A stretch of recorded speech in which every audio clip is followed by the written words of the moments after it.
Du rêve et encore du rêve. C'est ce que proposait Genève à ses visiteurs lambda ou plus nantis. Pour eux, grands constructeurs et artisans avaient mis les petits plats dans les grands, à commencer par Audi qui dévoilait sa nouvelle R8. Pour sa seconde génération, la super sportive d'Ingolstadt conserve châssis et carrosserie en aluminium ainsi qu'un V10 de 5 litres 2, celui de la cousine Huracan. Phare au laser, dispositif roue libre et coupure de cylindres à faible charge complètent l'arsenal technologique. La technologie, c'est aussi le point fort de la dernière Berlinetta de Ferrari. Baptisée 488 GTB, elle remplace la 458 Italia. Son V8 passe à la suralimentation comme sa sœur California. Avec 670 chevaux et plus de 750 Nm, elle devrait donner du fil à retordre à McLaren.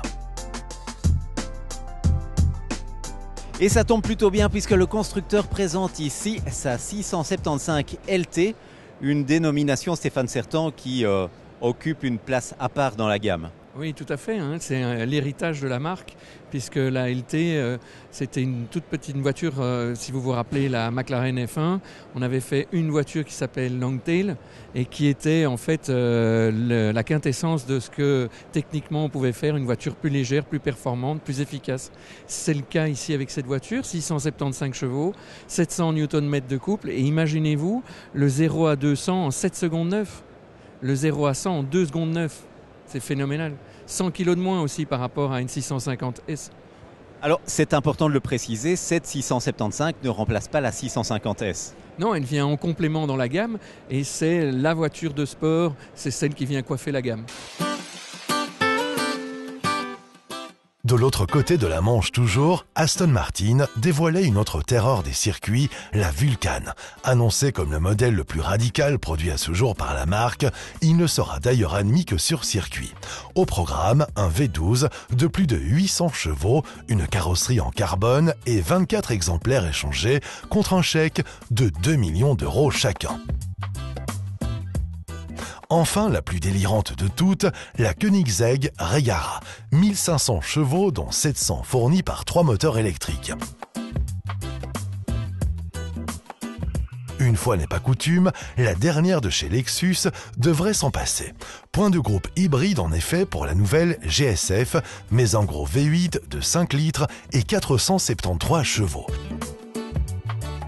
C'est 73 de mieux que la Lotus Evora 400, première Lotus de route à atteindre les 300 km/h. Voilà qui nous promet déjà de jolies passes d'armes avec la nouvelle Porsche Cayman GT4 qui partage son ADN de pistarde avec sa grande sœur, la 911 GT3 RS. Du carbone, un flat 6 de 4 litres, 500 chevaux et 7 minutes 20 au tour sur le Nürburgring. La piste, ce sera aussi le terrain de chasse de la nouvelle supercar de Ford. 10 ans après la GT, revoici la GT. Exit le gros V8 de 5 litres 4.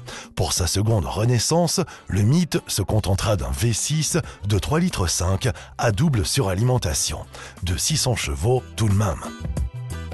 Il en faudrait presque autant pour déplacer la Mercedes Maybach S600L Pullman, une appellation aussi longue que la liste d'équipements présents dans ce paquebot long de 6,5 mètres. À ses côtés, la Rolls-Royce Phantom passerait presque pour une citadine, surtout avec les petites fleurs de cette série spéciale Serenity qui célèbre une matière chère aux puissants de ce monde, la soie. Une qui ne fait pas dans la soie, c'est la Bentley Continental GT Speed, ses roues de 20 pouces et son verre acidulé.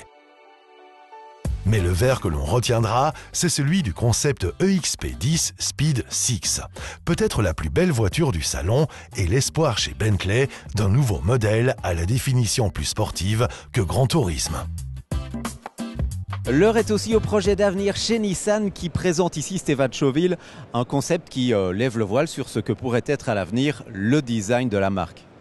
Oui, alors ce que nous avons ici, c'est la nouvelle Nissan Sway en première mondiale qui préfigure en fait le style des prochaines petites voitures de la marque. Alors Stéphane Chauville, l'actualité de Nissan sur ce salon, c'est également le déploiement de la gamme Nismo. Oui, alors évidemment, notre gamme Nismo que nous avons lancée il y a un peu plus d'un an maintenant, Nissan Motorsport, avec une déclinaison sur Juke, RS Nismo, la 370Z Nismo également, la Pulsar Nismo et notre fleuron, la GTR Nismo. Le tout parachevé par la présentation en première mondiale également de notre nouvelle voiture qui concourra aux 24 heures du Mans cette année. Merci. Au Mans, Nissan retrouvera Audi, le tenant du titre dans la Sarthe. Mais c'est d'autres passes d'armes qu'annonçait à Genève son concept prologue avant, celui que le constructeur mènera à l'avenir sur le marché des breaks premium. Le concept sport coupé GTE de Volkswagen se chargera quant à lui d'assurer la relève de la très appréciée CC sur celui des coupés 4 portes. Chez Seat, enfin, l'avenir devrait être porteur d'un nouveau crossover. Il devrait ressembler à ceci.